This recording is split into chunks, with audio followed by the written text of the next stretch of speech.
Et là, je vous le dis, sur Subet NDI, pas plus. Hein, elle est recasée aujourd'hui chez Adecco, si je dis pas de conneries. Tout va bien, et puis évidemment, on l'embrasse. Là, on arrive à un personnage. Là, ça commence à être pas mal. Là, ça commence à être pas mal. Commencez à sortir les chips et la bière. Là, on commence à être pas mal. Professeur Raoult. Professeur Raoult. Ça y est, on y est. Et on a la première bombe. La première bombe que je voulais évoquer avec vous, les amis, page 303. Une fois de plus, je vous donne les repères, c'est pour ceux qui veulent vérifier. Page 303, là, on apprend quelque chose de très, très intéressant. On rappelle des éléments de contexte. Le professeur Raoult est donc ce personnage curieux qui arrive assez rapidement dans les médias avec un discours qui détonne. Mais il faut rappeler qu'au départ, le gouvernement ne le voit pas du tout d'un mauvais œil. Le professeur Raoult est nommé dans le conseil scientifique dans un premier temps. Il en claque la porte parce qu'il voit bien que autour de la table, c'est du copinage et qu'il y a des gens remplis de conflits d'intérêts. Donc il se sauve. Mais le gouvernement ne le lâche pas comme ça. Macron sera à Marseille pour le rencontrer. On se rappelle de ça. Mais ce que j'ai découvert, vraiment ce que j'ai découvert, pourtant, vous connaissez votre serviteur, j'ai suivi le dossier. J'ai essayé de suivre le dossier. Et ce que j'ai découvert, et ce sont des pièces que l'on retrouve dans le dossier de la Cour de justice de la République, c'est que Véran et Raoult étaient en contact au début du Covid et s'échangeaient des SMS qui ne vont pas du tout dans le sens du discours politique qui nous a été révélé. Je vous lis le passage, page 303. Le professeur Raoult et sa fameuse molécule, donc l'hydroxychloroquine, semblent avoir enfin l'oreille des autorités sanitaires et même du ministre lui-même. La preuve, le 28 février, Véran le sollicite en ces termes. Où en es-tu du protocole chloroquine? Un truc rédigé? Point d'interrogation. Avant d'ajouter, je veux pouvoir annoncer ce soir qu'un protocole démarre dans les prochaines heures à Marseille. Donc, ce qui est intéressant, c'est que à ce moment-là, on apprend que Olivier Véran, donc ministre de la Santé, ne rejette pas du tout l'hydroxychloroquine comme tout le monde l'a rejeté après. Hein, parce que si c'était dangereux un mois plus tard, c'est que ça l'était un mois avant. Tu vois, pourquoi Véran lui demande un protocole sur un truc qui tue des gens? Hydroxychloroquine, paraît-il que c'est aussi dangereux que la bombe atomique. Donc ils ont dit vraiment c'est kiff-kiff. Donc là, on commence à rentrer dans des détails croustillants. De gens, en fait, au gouvernement qui n'avaient pas du tout la détestation de l'hydroxychloroquine comme on a voulu nous le faire croire après. Et ça ne s'arrête pas là. Ça continue, parce qu'on voit bien que Véran ne se méfie pas du tout. Et il y a un échange, et c'est à partir de là, si vous voulez, que ça va craquer entre les deux hommes. Comment Raoult et Véran, comment les relations se sont distendues, dans la mesure où, au départ, semble-t-il, tout allait bien. Je vous lis, page 304. Le 26 mars, Raoult jubile. Bravo pour ton décret, écrit-il à Olivier Véran, qui vient d'autoriser la prescription d'hydroxychloroquine aux cas graves. Mais l'euphorie est de courte durée. Dès le lendemain, le professeur doit déchanter. Qu'est-ce qui se passe? On repart en arrière et les pharmacies ne délivrent pas nos ordonnances, s'emporte-t-il. Le décret, je te l'ai dit hier, autorise les équipes hospitalières en collégialité à prescrire le traitement aux patients hospitalisés, répond le ministre. Réplique immédiate de Raoult Furibard. Ce que tu valides est une atteinte profonde à la liberté de prescription pour un traitement recommandé dans 10 pays au monde. C'est devenu délirant, laissez-nous travailler. Il se fait même menaçant. Je vais devoir intervenir publiquement si ceci n'est pas corrigé. Légèrement inquiet, Véran gagne du temps. Je t'appelle dans la journée, on s'en parle. Tente-t-il de déminer? Il le faut, car là je suis décidé à faire une conférence de presse, insiste Raoult. Le 27 mai, la prescription du médicament promu par l'épidémiologiste marseillais est finalement interdite par le gouvernement. Pas de quoi dissuader Olivier Véran de poursuivre ses échanges cordiaux avec le plus en plus décrié chef de l'UHU Méditerranée. Le 27 août 2020, le ministre de la Santé lui écrit encore « Je te vois cet après-midi en cellule de crise, ça me fait plaisir ». Pas étonnant du coup que lorsque les juges demandent à Raoult quelle est d'après lui la différence entre Madame Buzyn et M. Véran dans la gestion de crise, il s'empresse de répondre « Véran a fait mieux que Buzyn sur les tests ». Donc là, c'est intéressant. Parce qu'on se rappelle que Raoult est radioactif et qu'il l'était depuis le début. Ils avaient bien cerné que c'était un charlatan. Alors qu'au départ, Véran échange avec lui et tout va bien. Il lui demande il lui demande même comment on peut avoir un protocole sur l'hydroxychloroquine. Donc là, c'est intéressant. Là, on voit bien que ça soulève un autre lièvre sur une autre théorie du complot qui est l'interdiction de prescription de l'hydroxychloroquine. Rappelez-vous, hein, ce papier signé sous Agnès Buzyn qui fait changer de classe de médicament la chloroquine et finalement on ne peut plus l'obtenir aussi facilement. Et pourtant on a, sur ce truc très dangereux, hein, Buzyn nous aura dit après si elle l'a fait c'est parce que c'était super dangereux, on a Véran qui demande un protocole à Raoult. Donc qu'en est-il encore de cette théorie du complot qui semble, là, qui prend un coup dans l'aile, là-dessus. Ça c'est pour Raoult mais on va y revenir dans quelques instants. Là on rentre dans le dur. Là, on rentre dans le dur, les amis. la partie sur Agnès Buzyn. Et vraiment, là, j'étais sur le cul. C'est pour ça que ce bouquin m'a captivé et que je l'ai dévoré ce matin voilà, sur le début de ma journée de boulot. Je voulais absolument vous en parler ce soir. La partie sur Agnès Buzyn, là, on comprend à qui on a affaire. Donc, on rappelle quelques éléments. Vous le savez, ministre de la Santé, qui va se tirer pour faire les municipales en remplacement de Benjamin Griveaux, trop amoureux de baseball, mais qui a confondu sa batte avec sa bite. Donc, la vidéo qui a fuité, l'histoire avec la gonzesse de l'artiste russe Piotr Pavlinsky, défendu par Branco. Bref, vous vous rappelez cette vidéo intime qui a fuité, qui a empêché Griveaux de faire les municipales 2020. Est remplacée au pied levé par Agnès Buzyn. Dans le bouquin, on apprend qu'Agnès Buzyn est hautement volontaire et qu'elle brigue véritablement la mairie de Paris et qu'elle n'a pas été forcée, en tout cas dans les premiers temps. Un mystère demeure sur, à partir du moment où le Covid arrive, Agnès Buzyn qui semble vouloir lutter, vouloir être en première ligne, mais Griveaux partant, semble-t-il que Macron aurait vraiment tranché pour que Buzyn prenne le poste. Bon, ça reste de la petite politique politicienne. Mais on rentre dans les trucs intéressants. On apprend déjà, par exemple, ce que Buzyn a dit à bien des gens, et notamment devant la Cour de justice de la République. Elle explique que 25 décembre 2019, elle est en vacances en Corse, et on nous dit, page 31, « Tout serait parfait, n'était-ce cet étrange virus apparu en Chine qu'elle assure avoir découvert depuis son lieu de villégiature sur un blog. » Donc Agnès Buzyn se défend en disant qu'elle en a entendu parler avant tout le monde du Covid sur un blog. Alors, les journalistes nous disent après que dans aucun document de la Cour de justice de la République, le nom du blog n'est donné. Voilà, on ne sait pas. Peut-être c'est mimi-pâtisserie du 32.skyblog.com, on ne sait pas. Peut-être que ce blog n'existe pas. Si j'étais complotiste, je dirais peut-être. Mais bon, moi je ne sais pas. Donc là, je lis, je vous propose, j'ai tout lu. Donc ça, c'est pour l'échauffement. Mais là, on y va. Là, on y va plein gaz parce que ce qui est bien avec Agnès Buzyn, on se doute que c'est une menteuse, on sait que c'est une opportuniste, mais on ne savait pas que c'était vraiment une méchante. Une vilaine. Ou la vilaine. Ou la vilaine.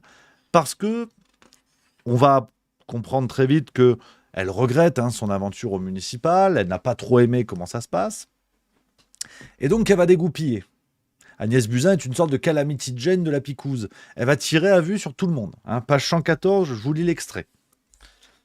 En pleine schizophrénie, Agnès Buzyn dézingue tous azimuts sur ses nombreux messages. Comme désinhibée, elle vitupère contre le Conseil scientifique et tout particulièrement son président Jean-François Delfraissy ou l'entourage du président de la République, y compris lorsqu'elle s'adresse à Édouard Philippe. Et là, on cite un message. Le conseiller du président de la République et son conseil scientifique sont de la daube, tacle-t-elle. C'est à pleurer de voir qui vous conseille. Et moi, aujourd'hui, je n'ai plus de boulot et dans un mois, peut-être morte. Moi, je trouve ça un peu beaucoup. Après, bon, voilà, je continue. Elle enchaîne. Et te voir en photo sur Instagram avec ce con de Delfraissy me rend vraiment dingue. Je comprends mieux vos décisions. C'est un faiseur, dandy, sans colonne vertébrale. Un autre message. Édouard, écrit-elle encore, vous êtes en dehors de la plaque complètement. Prenez une décision de confinement car nous avons 15 jours de retard. 15 jours en cas de pandémie, c'est une éternité a fortiori dans une France sans masque et sans test. Elle prévient, je ne perds pas mes nerfs, je suis lucide derrière vos décisions, ce sont des gens qui vont mourir. Le discours du président de la République de ce soir est incohérent, faites de la politique et prenez vos responsabilités. Donc, la dame ne lâche pas le morceau. Elle continue à envoyer des messages et nous explique que encore une théorie du complot qui semble valider que Delfraissy est un con. Si c'est Agnès Buzyn qui le dit, moi je lui fais confiance, elle était ministre. Donc moi je le dis, Delfraissy est un con. J'ai une source. C'est officiel, c'est l'ancienne ministre. Donc, qui peut me dire non désormais? Donc Delfraissy est un con. Voilà. Ça au moins là c'est bon. Mais il n'y a pas que ça, parce que quand je vous dis qu'Agnès Buzyn est une méchante, elle n'a pas aimé ce qui s'est passé. Elle n'a pas aimé perdre son poste au ministère de la Santé. Et là où ça va devenir intéressant, c'est qu'elle se permet même de menacer son ancien entourage. Oui. Écoutez, page 123, ce qu'on nous dit. On a une menace de vengeance, plus une attaque gratuite au professeur Montagnier. Voilà, ceux qui l'aiment bien, je vous laisse apprécier. Je lis. Buzyn multiplie les appels au secours, voire plus. Elle écrit à Sibeth Ndiaye, un autre SMS porté au dossier. « Je ne vais pas pouvoir me taire trop longtemps, car je n'ai pas l'intention d'être le bouc émissaire de cette histoire. » Voilà. Donc c'est un fonctionnement mafieux. C'est un fonctionnement mafieux de « si j'ai pas ce que je veux, je balance ». On est vraiment, voilà, tranquille. Je vous lis la suite. Les farfelus sortent de l'ombre, comme Luc Montagnier, ancien prix Nobel en quête de reconnaissance qui suppose que le Covid aurait été fabriqué à partir du virus du sida. Ça, ce sont les deux journalistes qui écrivent ça. Je vais y revenir à la fin de cette séquence, vous inquiétez pas. Autre message de Agnès Buzyn, il faut confiner les vieux prix Nobel, écrit Yves Lévy, le mari d'Agnès Buzyn, ancien président de l'INSERM, on en a beaucoup parlé. Agnès Buzyn répond, et tous les cons. Voilà. Voilà. Montagnier, donc, est prix Nobel. Prix Nobel, elle a dit, il est con aussi. Donc, tout le monde est con, apparemment. À part Agnès. Agnès, impeccable. Ça, j'ai envie de vous dire, par rapport à ce qui suit, c'est une promenade de santé. Parce que maintenant, on rentre, si vous voulez, dans ce qui, normalement, devrait valoir une condamnation. Et devrait valoir peut-être la cour martiale à ces gens-là. Et en tout cas, on a des révélations qui nous montrent, désormais, avec ce que je vais vous dire, que la France est définitivement une forme de dictature judiciaire, si vous voulez, qui juge ce qu'elle veut. Alors qu'elle a des scandales sous les yeux, qui devraient être jugés et condamnés. Je vous lis ce que j'ai appris, véritablement. Et là, ça fait partie des bombes qu'il y a dans ce bouquin et qui, à mon avis, vous en entendrez pas parler dans les journaux. Voilà. Donc, Juste Milieu fait le taf. N'hésitez pas à mettre en commentaire de cette vidéo dès que ce que je vous dis là sort dans les journaux. Voilà. Ça me ferait plaisir, j'espère quand même, mais sinon, ce serait trop gros. Mais bon, on sait jamais. Je vous lis ce qu'on apprend, page 131. Parce que vous le savez, Agnès Buzyn est poursuivie par la Cour de justice de la République qui va vouloir l'entendre. Mais avant cela, on a des commissions d'enquête parlementaires. Et notamment du côté de l'Assemblée nationale. Il y a une commission d'enquête qui se met en place. Tu vois, je vous lis, par exemple, ce qu'on a... Attendez, que je reste dans l'ordre... Voilà, oui, c'est ça, page 131, 130, 131, on est là. Dans cette commission d'enquête, beaucoup de personnalités vont être entendues. On est en juin 2020 à ce moment-là. Raoult lui-même, le professeur Raoult, va être entendu. Voilà.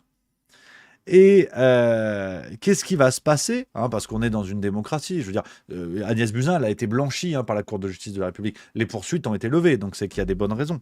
Je vous lis page 130 ce que Agnès Buzyn a fait au moment de l'audition du professeur Raoult devant une commission d'enquête parlementaire. Le 24 juin, c'est au tour de Didier Raoult de témoigner devant la mission d'information. C'est une mission d'information parlementaire. C'est pas une commission. Veuillez m'excuser. Agnès Buzyn n'en rate pas une miette. Elle envoie ce SMS à Brigitte Bourguignon, vice-rapporteur LREM de la mission. Il vous balade. Réponse de la future et éphémère ministère de la Santé. Il est dingue ? Oui, réplique Buzyn. Il passe son temps à dire tout et son contraire. Voilà. Donc Agnès Buzyn envoie des SMS à une vice-rapporteure de mission parlementaire. Et ça, c'est bon. Alors, c'est une influence, c'est une ingérence. Mais ça, t'as le droit. Ça, t'as le droit et c'est rien, parce que j'ai mieux, sinon c'est pas marrant. Page 131. On apprend que ça va être au tour d'Agnès Buzyn de passer devant cette mission parlementaire le 30 juin. Mais qu'est-ce qui se passe le 29 juin ? Je vous cite, je vous lis. Mieux ou plutôt pire, le médecin enquêteur transmet à Buzyn les questions envisagées pour l'audition du 30 juin. Voilà. Alors, le médecin enquêteur, c'est un certain Julien Borozic, médecin, mais surtout député LREM et membre de la mission d'information. Voilà. Je vous lis donc ce médecin enquêteur qui transmet à Buzyn les questions. Le 29 juin, il a une bonne nouvelle pour l'ex-ministre. Les questions que je t'ai données sont passées comme une lettre à la poste auprès du groupe et j'ai une carte blanche pour les préparer demain, donc ça va le faire. Élaboré ou plus exactement concerté avec grand soin, l'audition est clairement arrangée. Elle a été blanchie, Mais parce que t'as le droit de faire ça. Apparemment, c'est bon, Ils n'ont pas jugé... Non, ça a l'air bon, Ça a l'air ok, Ça a l'air bon. Je vous lis encore, plus ennuyeux encore, Borozic franchit le Rubicon et fait parvenir un document confidentiel à Buzyn, le matin même de l'audition. 6 juin, la note des administrateurs. Cette note est confidentielle car dans les mains de Brigitte Bourguignon et Ciotti officiellement. Ça te donne une bonne orientation sur les questions à venir. Tu aurais, je pense, intérêt à aborder les points les plus touchy dès ton propos liminaire pour répondre aux questions avant qu'elles ne te soient posées. Oui, je continue à lire. Le député, décidément prévenant, va jusqu'à proposer à l'ex-ministre de choisir les questions qui lui seront posées. Une question sur les infos données par la SGDSN te va ou pas, s'enquiert-il ? Non, tranche Buzyn. Et nous, on a regardé en se disant, elle va rendre des comptes. Et c'est pas fini. Ah ben non, j'avais dit c'est crescendo. Donc Bon là, c'est taekwondo par rapport à la démocratie, mais j'avais dit crescendo. Donc, elle a les questions en avant sur la mission parlementaire, Mais ce qui est bien aussi, c'est que, comme je vous l'ai dit, Agnès Buzyn va être poursuivie par la Cour de justice de la République. Et là, il va y avoir, évidemment, perquisition. Perquisition chez elle. Pour essayer de trouver des éléments. Et vous me voyez venir. En fait, même la perquisition, elle était au courant. Oui, je vous lis. Le jeudi 15 octobre 2020, en milieu de matinée, à 10h10 très précisément, Agnès Buzyn, en villégiature dans sa propriété corse, reçoit un SMS de Paul Midi, alors adjoint de Stanislas Guérini, délégué général de La République En Marche. J'entends que tu aurais été perquisitionné. 3 petits points. J'imagine que ça doit être assez traumatisant. Et Buzyn, manifestement interloqué, de répondre « pas au courant ». Oui, un peu plus loin, on nous dit Paul Midi était décidément bien renseigné, un peu trop aux yeux des enquêteurs qui se demandent encore comment et surtout par qui les dirigeants du parti présidentiel ont pu être informés à l'avance de perquisitions hypersensibles, avec le risque de déperdition de preuves que cela implique. Oh non! Oh non! Oh non! Oh non! Ah si. Voilà, en fait, tous les ministres qui ont été perquisitionnés, ce que nous disent les journalistes ici, c'est qu'ils étaient au courant. Donc, là, ce serait complotiste de dire que quand tu es prévenu en avance d'une perquisition, tu peux cacher les éventuelles preuves. Ce serait complotiste. Je dis juste qu'on les a informés. Après, pourquoi on les a informés là, moi, j'ai pas la piste. Moi, j'en ai aucune idée. Moi, je sais pas. Je sais pas. Je vous parlais de chantage tout à l'heure. J'en ai un autre exemple, parce que vous le savez, Agnès Buzyn, elle a rebondi à l'OMS. Après, et désormais à la Cour des comptes. Alors qu'elle les a pas rendus elle-même, les comptes. Et donc, je lis page 137, tu vois, un message qu'elle envoie à Alexis Collère. Je passe en commission d'enquête au Sénat mercredi, et je sais de l'intérieur qu'ils veulent ma peau. Tout le monde me charge alors que tu connais parfaitement la vérité. Je t'avoue qu'une bonne nouvelle m'aiderait en ce moment. Voilà. Peu après, elle est nommée. Ouais. Alexis Collère lui répond nous essayons de caler un call, donc un appel, avec Tedros. Tedros, c'est le patron de l'OMS. Apparemment, il l'appelle Tedros, parce qu'ils sont copains. Nous avons bien cela en tête avec le président de la République. Voilà. Donc voilà à quoi doit sa nomination. À quoi Agnès Buzyn doit sa nomination. Voilà, c'est parce que elle a fermé sa gueule. Voilà. Non mais ça encore, c'était une théorie du complot. C'est un véritable bingo ou quoi? Oh non, mais c'est vraiment une mine d'or. Tu te baisses, tu gagnes. Donc, je continue parce que on a encore quelques échanges avec Jean-François Delfrécy. Page 310, je vais vous montrer. On a quoi d'autre? Voilà, elle nous dit encore. Elle écrit à Édouard Philippe. Non, c'est le même message, tiens, c'est marrant, il y a une redite. C'est marrant. Bon, bref, donc ça, on s'en fout. J'enchaîne. On arrive sur le plus gros dossier. Là, je pense que vous êtes chaud. Là, vous êtes chaud, on est bon. Là, on est bon. Là, on peut y aller. Le plus gros dossier, parce qu'on se dit, bon, les ministres, Jérôme Salomon, autoproclamé le fusible, à la limite, peut-être c'est des vilains, mais en haut de la pyramide, c'est pas des vilains. Alors, ce qui est intéressant, c'est que dans cette enquête de la Cour de justice de la République, les journalistes avancent les preuves d'une implication directe d'Emmanuel Macron, à l'encontre de toute loi, évidemment, et de tout respect de la loi française. Page 345, 346, une fois de plus, je vous donne les repères. Je vais vous lire ce que nous disent les journalistes. Le pouvoir avait visiblement l'intention de garder secrète cette note de 5 pages rédigée le 1er décembre 2020 à l'attention du chef de l'État. Elle porte la signature d'Hélène Davot, alors conseillère justice d'Emmanuel Macron. Donc là, on est à l'Élysée. La conseillère de l'Élysée indique d'emblée, ces analyses se tiennent tout en droit, l'arbitrage est donc éminemment politique. Si étonnant que cela puisse paraître, il revient donc au président de la République de décider si l'État va ou non aider les juges dans leur enquête visant plusieurs de ses ministres. La France est décidément la plus monarchique des républiques. C'est des journalistes du Monde qui l'écrivent, c'est pas moi, parce qu'on ne me traite pas de complotiste. Mais page 349, on a quelque chose de croustillant. En fait, ce qu'on apprend, ce que nous apprennent les deux journalistes du Monde, c'est que des consignes ont été données à des grosses têtes du pouvoir français, à des grosses têtes de la démocratie française. Je vous lis, si l'on comprend bien, avant de répondre à la justice, il serait opportun que les figures de la majorité se soient mises d'accord sur une version identique ou au minimum adoptent une position commune par rapport à la CJR en général. Plutôt choquant, s'agissant de témoins priés comme tout justiciable avant leur audition, de prêter serment de dire toute la vérité, rien que la vérité. Voilà. Donc en fait, ce que nous dit ce livre, c'est que Macron et sa conseillère justice vont avoir en tête d'informer directement des personnes qui pourraient être entendues, à savoir notamment Gérard Larcher, président du Sénat, Yaël Braun-Pivet, présidente de l'Assemblée nationale. Et Macron valide tout à fait ça. Et d'ailleurs, c'est ce qui va se passer. C'est ce qui va se passer. Hein, je vous lis une fois de plus, page 351. En creux, les écrits de la conseillère élyséenne sont révélateurs. Si les collaborateurs du chef de l'État sont obligés de prêter serment, cela signifie que, sauf à risquer d'être poursuivis pour faux témoignage, ils seront contraints de dire la vérité au juge. Perspective manifestement insoutenable, donc mieux vaut qu'ils gardent le silence. Et il y a un exemple, preuve à l'appui, de personnalité du pouvoir français qui a changé sa version sur demande de Macron. Et cette personne n'est autre que Richard Ferrand. Richard Ferrand, voilà, je vous lis. En effet, la note confidentielle remise le 1er décembre 2020 à Emmanuel Macron par sa conseillère justice, Hélène Davot, contient une petite bombe. On y découvre que le président de l'Assemblée nationale, Richard Ferrand, extrêmement proche d'Emmanuel Macron depuis les débuts de l'aventure En Marche, a soumis à l'Élysée son projet de réponse au juge. Madame Davot allant jusqu'à suggérer dans sa note que ce texte soit retravaillé, suscitant la sidération des magistrats. Concernant le président de l'Assemblée nationale, écrit-elle ainsi au chef de l'État, il me semble que son projet de réponse que je vous joins et qui ne pose pas de problème de principe majeur mériterait d'être retravaillé. Voilà. Ce qui a été fait. Richard Ferrand a bien retravaillé la lettre, c'est tout bon. Voilà.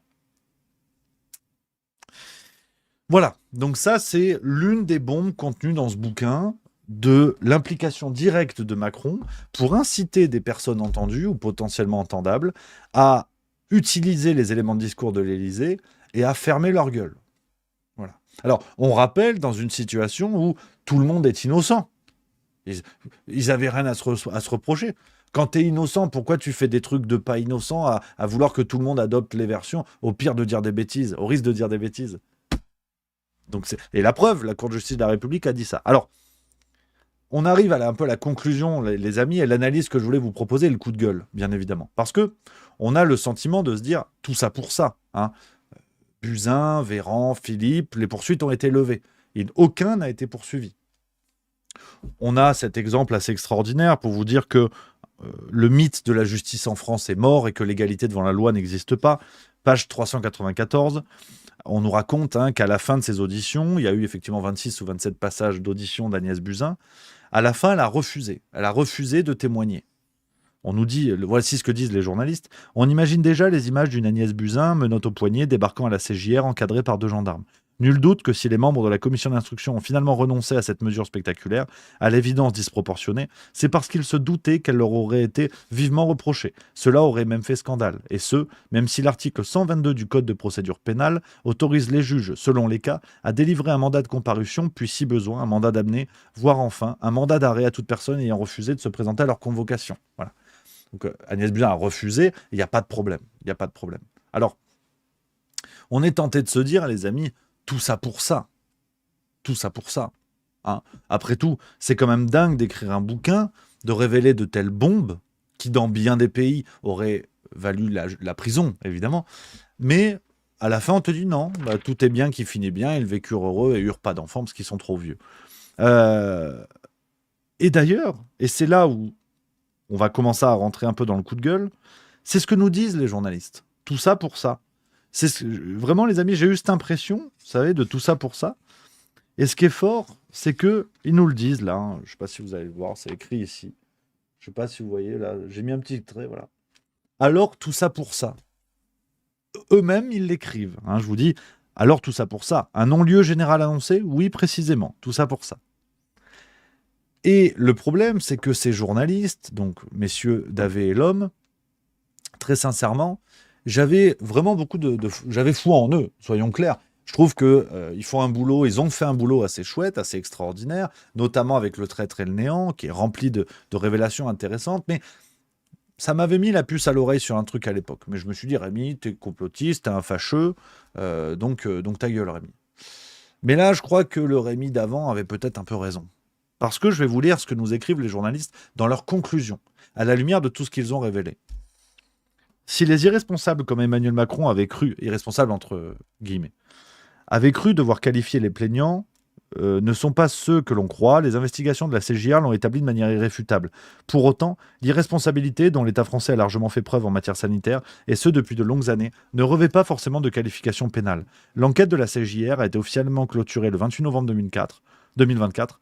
Il restait alors au procureur général de la Cour de cassation à prendre ses réquisitions, puis, courant 2025, aux 3 juges à rendre leur ordonnance, sans doute un non-lieu général donc. Ainsi, sauf un vraisemblable coup de théâtre, il n'y aura jamais de procès dans l'affaire du Covid-19, en tout cas pour les ministres. Voilà. Voilà. Alors qu'ils sont conscients qu'ils ont révélé des choses, eux-mêmes te disent que c'est tout à fait scandaleux et que c'est grave. Non. En fait, non. Il n'y aura pas plus. Allez, et on arrive à... En fait, ce qui me pose vraiment problème dans ce livre. Parce que, depuis tout à l'heure, les amis, je vous révèle des choses qui sont scandaleuses, qui sont graves, je le redis, qui dans bien des pays auraient valu la prison à des gens. Soyons clairs. Mais, et l'impression que j'avais eue avec les précédents ouvrages de Davé et l'homme, et c'est encore plus le cas aujourd'hui, c'est qu'on est dans l'illusion du travail journalistique. J'y viendrai. Et ce qui m'a vraiment mis grognon, et ce qui m'a mis sur cette voie, si vous voulez, c'est le traitement du professeur Raoult dans l'ouvrage. Alors qu'on soit bien d'accord, ça ne m'a pas touché, ça ne m'a pas heurté, parce que je suis un pro-Raoult, un adorateur de Raoult. Je pense que, et d'ailleurs, son récent recyclage dans le monde de la cosmétique en témoigne de l'opportunisme. Avec le Covid, peut-être y a-t-il vu un opportunisme médiatique, l'attrait des caméras, le plaisir de la lumière. On peut reprocher énormément de choses au professeur Raoult. On doit lui reprocher énormément de choses. On doit reconnaître nombre de ses mérites sur son parcours, sa reconnaissance à l'international. Bref, on est chez juste milieu. Personne n'est parfait, personne n'est parfaitement condamnable, n'est que condamnable. Mais ce qui m'a rendu dingue, dans un livre d'investigation censé être sérieux, où on ne suit pas le discours dominant et tout ça, c'est le traitement du professeur Raoult. Alors, on a un champ lexical, je vous ai noté quelques expressions qu'on retrouve dans l'ouvrage. Fou du roi, personnage sulfureux. Page 299, une fois de plus, allez vérifier, je vous invite à le faire. On nous dit, s'il s'est fourvoyé avec sa molécule supposément providentielle, donc les journalistes nous disent ça alors qu'ils nous expliquent juste avant que Véran avait confiance et qu'il voulait un protocole sur, je cite, cette molécule supposément providentielle. Donc c'est dire à quel point les journalistes ne sont même pas honnêtes vis-à-vis de leur propre travail. Et c'est là où ça m'embête vraiment. Et pardon, oui, c'est cosmétologie, c'est pas cosmétique. Merci dans le rappel. Là où Raoult s'est recyclé. S'il s'est fourvoyé avec sa molécule supposément providentielle, au point de n'être plus soutenu aujourd'hui que par les complotistes de tout poil, ce qui fait du monde, il faut en convenir, l'épidémiologiste reste un témoin fréquentable d'un strict point de vue judiciaire, ce qui n'a pas empêché les magistrats de tenter de conserver leur distance avec ce personnage sulfureux qu'ils n'ont pas ménagé lors des auditions. Page 306, on peut lire ceci. Quant au professeur Raoult, c'est peu dire que son étoile a pâli. Visé par plusieurs plaintes, mis à la retraite par l'IHU, il est aujourd'hui au mieux considéré comme un savant fou, au pire comme un danger public. Dans tous les cas, il est désormais traité comme une brebis galeuse, mise au banc de la communauté scientifique. Personne dit ça. Et regardez ce qu'on entend sur le professeur Delfrécy, ce con, comme dit Agnès Buzyn, tout l'inverse du professeur Delfrécy, ce diplomate de la santé qu'il est devenu, jamais une parole plus haute que l'autre. Voilà. Donc en fait, on est évidemment dans une propagande médiatique classique, malgré l'apparence d'un travail d'investigation. Et là, on rentre dans quelque chose de très malin, de très cynique, avec le travail des journalistes, qui conclut, page 428, on a quand même ce passage, les amis, je vous lis, après je vous proposerai quelques éléments d'analyse. Alors, après avoir consulté tant de documents, pris connaissance de tellement de témoignages, il nous semble pouvoir conclure que la justice a bien fait son travail. Bien sûr, s'agissant de certains points précis, les juges ont parfois échoué. Ils n'ont pas pu, par exemple, établir l'origine exacte du virus, et leurs investigations sur l'introduction du Covid en France ne se sont pas révélées probantes. Ils ne sont pas parvenus non plus à déterminer avec précision le nombre de décès directement liés à la pénurie de masques ou à la tenue des élections municipales. Il leur a été impossible également d'accoler une incrimination pénale à une décision politique, certes tardive, celle de confiner le pays le 17 mars 2020. Voilà. Donc en fait, tous les motifs qui auraient pu amener en prison les responsables politiques de l'époque, l'enquête n'a pas pu travailler dessus. Non. Ils ont travaillé que sur les motifs qui n'entraînaient pas de prison. La preuve, il n'y en a pas eu. Donc, et tous les motifs qui auraient pu, non, c'était pas dans l'enquête. Mais la justice a bien fait son travail. Ah bah oui. Bah attends. Ils ont évité tous les motifs graves, mais c'est bien. Mais c'est bien. Donc ça, c'est un élément de conclusion des journalistes. Donc, qu'est-ce que je voulais vous dire là-dessus? Vers quelle réflexion ça m'a amené, en tout cas, les amis, et ce que je voulais partager avec vous pour terminer cette séquence. On est dans ce que je vous disais tout à l'heure. On est dans... Tu vois, j'ai un reflux gastro-œsophagien. On est dans l'illusion du travail journalistique. Et c'est la première fois que j'ai cette impression-là, les amis, à ce point. C'est-à-dire que on a des révélations, on ne peut pas le nier. On a des bombes qui sont sorties, qui sont tout à fait scandaleuses, évidemment, évidemment. Mais tout ça transpire par toutes les pores la maîtrise, le calibrage des révélations. Parce que, et je me suis farci tout le bouquin, je vous invite à le faire pour ceux que ça intéresse, on parle des stocks de masques, on parle de l'impréparation, on parle de choses comme ça. Sur le vaccin, bubule. Le mot vaccin, je crois, doit être utilisé 4 fois ou 5 fois dans l'ouvrage. Vraiment. Alors, je veux bien que l'enquête se concentre sur 2020, mais on sait très bien que sur le vaccin, il y a des choses bien plus dures. Ne serait-ce que les négociations d'Ursula von der Leyen par SMS. Ils auraient pu mettre le nez dedans, nos amis journalistes. Ça, non. Ça, non. Donc, on n'a aucune référence à ça. On a une seule référence au cabinet de conseil. À un moment donné, c'est évoqué quelque chose comme 9 millions, je crois, pour une mission spécifique où on va chercher des cabinets, notamment McKinsey, mais pas plus. Les journalistes ne nous parlent pas non plus de la gabegie de pognon liée au cabinet de conseil. Pourtant, ça commence dès le début du Covid. Donc, on est, effectivement, c'est l'expression qu'utilise, je crois que c'est Juan Branco qui l'utilise souvent, mais qu'on retrouve dans bien des ouvrages d'analyse du genre, c'est du damage control. Excusez-moi pour l'accent anglais, je suis une pompe à vélo.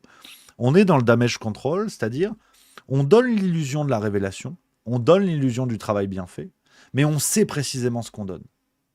On donne du grain à moudre pour se couvrir en disant « Hey, on fait le taf. Vous avez vu, on fait le taf. » Mais en fait, vous faites bubule. Vous faites bubule parce que vous contribuez de manière assez cynique à donner l'illusion du travail pour calmer les ardeurs de gens qui sont de plus en plus nombreux à voir qu'on s'est fait baiser avec le Covid. Et donc, vous leur donnez du grain à moudre en disant « Mais si, c'est bon, vous avez vu, le taf est fait, c'est bon, c'est bon. Le taf est fait, rentrez chez vous, pas de problème. » Sauf que non, ne nous laissons pas tromper avec ça. Oui, il y a des révélations qui révèlent toute la saloperie qui a eu lieu en haut lieu au moment du Covid, mais ne nous laissons pas berner par cette illusion journalistique. Il faut évidemment saluer les révélations qui sont faites, mais comment comprendre que l'on en reste là ? Et donc, si vous voulez, les amis, j'avais envie de finir sur une réflexion qui est pas bien. Elle est pas belle. Elle est pas belle, la réflexion, mais je crois qu'à un moment donné, et ça n'est que mon avis personnel, je crois qu'il faut accepter de remettre en doute certains tabous. Certains tabous sur la question de la justice. Parce que aujourd'hui, c'est le discours habituel. Laissons la justice faire son travail, il faut tout faire, il n'y a pas de problème, machin et tout ça. Il faut respecter la justice. C'est une sorte de tabou, c'est une sorte de pilier immuable que rien ne peut venir critiquer. Mais alors que l'on vous explique, dans ce livre, on vous explique très clairement que les gens qui ont témoigné sous serment ont été briefés par l'Élysée. Je veux dire, on est sur une rupture fondamentale du respect de la loi, précisément. Alors que les gens qui ont été incriminés puis blanchis n'ont eux-mêmes pas respecté la justice et l'ont trahi. C'est ce que révèle le livre. Comment peut-on considérer que ces gens-là s'en sortent libres ? Et donc, c'est le fameux responsable mais pas coupable de Georgina Dufoy dans l'affaire du sang contaminé. Mais c'est une réflexion que je mets sur la table et qui est vraiment apparue là ce matin en finissant ce bouquin.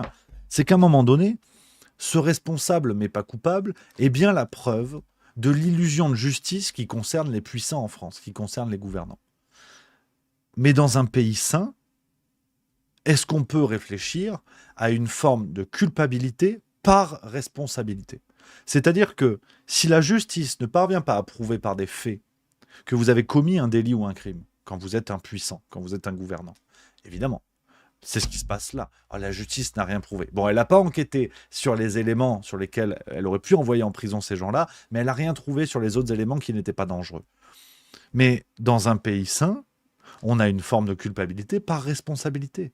Dans la mesure où vous avez été aux manettes, que votre travail n'a pas été bien fait, la première preuve, c'est que vous avez été aux manettes et que le travail n'a pas été bien fait. Point. Surtout quand on voit que ces gens-là ont menti sous serment. Ils ont été briefés par le président de la République. Et on arrive à expliquer que ces gens-là ne sont pas en prison. Donc, comment voulez-vous qu'il n'y ait pas ensuite une forme de populisme, de rejet des élites? Vous mettez absolument ce que vous voulez quand on fonctionne dans une dictature bananière de la sorte. C'est assez clair. Rendez-vous compte que ce que nous explique l'ouvrage, en prétendant en faire un vrai travail, c'est que sur le Covid, il n'y aura aucune sanction. Je ne parle même pas de prison, je ne parle même pas de peine de prison. Je parle de sanctions. Les Véran, les Buzyn, tous les représentants politiques qui ont été aux manettes et qui ont monnayé leur silence. C'est le cas d'Agnès Buzyn. Fonctionnement mafieux, chimiquement pur. Ces gens-là n'iront pas en prison. Et sous-entendre qu'ils devraient y aller, c'est le début de l'extrême droite, c'est le début du fascisme, c'est le début de la justice. Mais ces gens-là ont menti sous serment. Donc ils n'ont pas respecté la justice. Donc évidemment que la décision de justice qui a été rendue, je lui pisse au cul. Pour être à égalité avec ces représentants politiques, on nous explique qu'ils ont menti sous serment. Donc cette décision de justice, en tant que citoyen, je ne la respecte évidemment pas. Donc c'est extraordinaire. C'est vraiment extraordinaire, les amis, ce livre qui est à la fois une illusion de journalisme, à la fois une nouvelle preuve de l'impunité de nos élites et de leur capacité à nous dire, vous avez vu, on va agiter devant vous ce qui devrait créer une révolution et vous n'avez rien fait. Vous n'allez rien faire. Parce que vous êtes des clébards. Vous êtes des clébards, vous ne prenez même pas la peine de lire, de lire les preuves qu'on vous met sous les yeux. Et c'est ce que je voulais faire, les amis. Je voulais faire cette vidéo le plus vite possible pour vous montrer qu'ils nous mettent les preuves sous les yeux. Tout est là, tout est là. Les partis d'opposition peuvent lire ça, et peuvent saisir, peuvent faire des procédures en destitution. Et ils ne le feront pas. Ils ne le feront pas. Et c'est pour ça que des guignols comme moi sont là pour vous dire, ils nous mettent les preuves sous les yeux, je vais perdre mon temps, je vais les lire, et je vais vous les raconter. Pour expliquer que de Mélenchon à Le Pen, si rien n'est fait malgré ça, c'est que ce sont des ordures. Ce sont des escrocs, en fait. Tout bonnement. Parce que ça vaut une procédure en destitution. Un président de la République qui a donné des éléments de langage à des gens qui devaient témoigner sous serment concernant le Covid, pour cacher des choses. Qu'est-ce que vous voulez de plus? Donc désormais, une fois de plus, j'attends de nos partis d'opposition, quels qu'ils soient, de l'extrême gauche à l'extrême droite, je tirerai mon chapeau, j'en parlerai dans Juste Milieu, et j'applaudirai le moindre représentant politique qui s'engagera dans cette démarche, de visibiliser ça et de dire nous devons virer ces ordures qui sont au pouvoir. Et s'ils ne le font pas, c'est de la complicité. C'est pas plus simple, c'est pas plus compliqué que ça. Donc voilà les amis, ce que je voulais vous dire. Les juges et l'assassin, Davé et l'homme, c'est en librairie. Le boulot est fait. J'espère que cette séquence vous a plu, les amis.